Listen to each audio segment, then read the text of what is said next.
Thank you very much. Thank you for being here today, testifying. Dr. Walensky, you've been in your current post since January. You're in the top position, and you surely have heard critiques of the job the CDC has done so far in this administration, even the last. You usually learn from some things that happened in the past.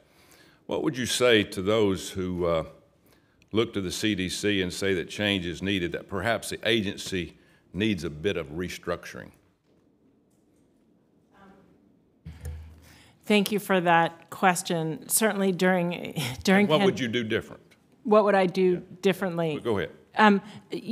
Certainly during the times of pandemic, I came in on January 20th. We had our pedal to the metal, shall we say, moving forward to try and do everything that we could to get us out of the pandemic. We've made a lot of progress. We've had to be humble about what this virus can do, and a lot has changed just in the last 6 months.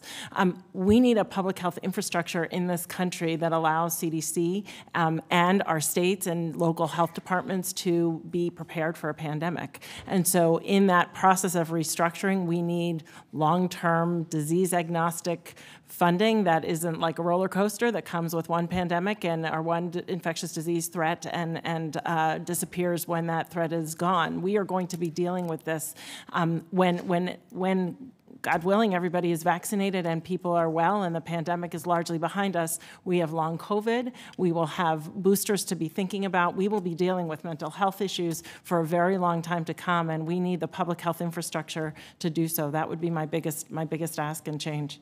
Thank you.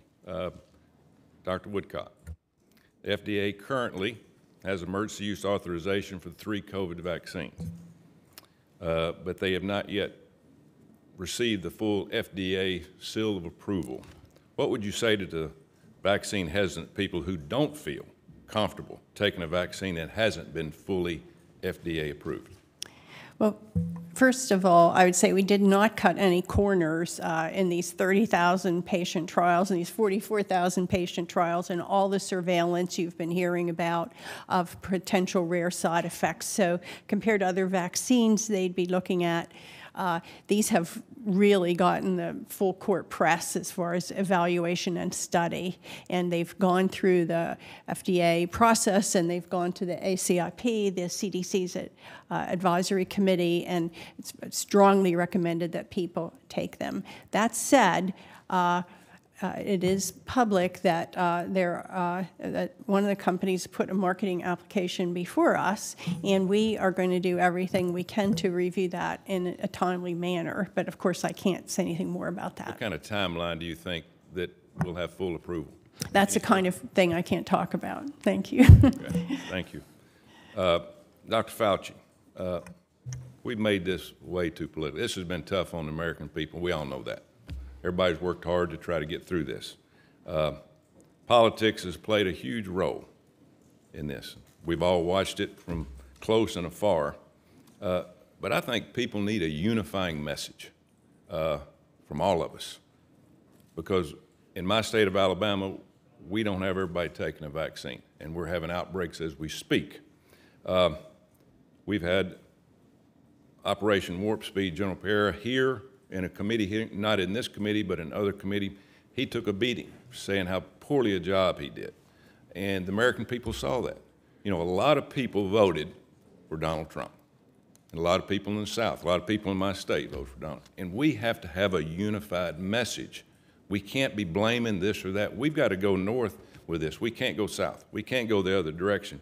So, Dr. Fauci, can you understand that unless this administration acknowledges the efforts of the last one, a large part of the Americans, they're going to continue to feel like nothing's positive. They're not going to take the vaccine. Right. You understand what I'm saying? I understand exactly what you're saying, Senator, and thank you. That's a very appropriate question that I would be pleased to answer.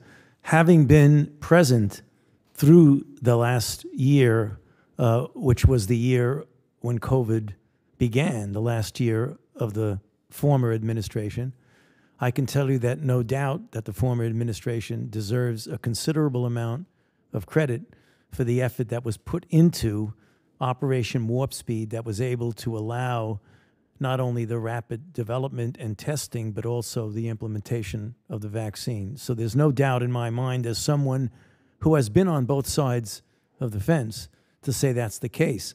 But with regard to your unifying message, if I might, sir, I think what we need to appreciate is that we are dealing with a common enemy, and the common enemy is the virus. The virus doesn't know if you're a Republican, Democrat, or independent.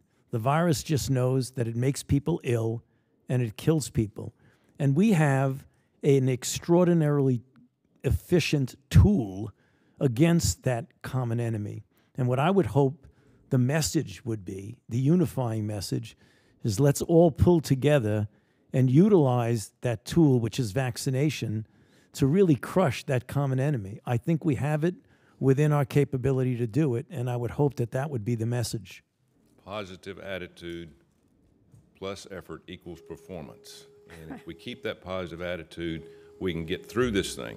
We just need to quit fighting in the media and get everybody believing in the same thing. We're all on the same team.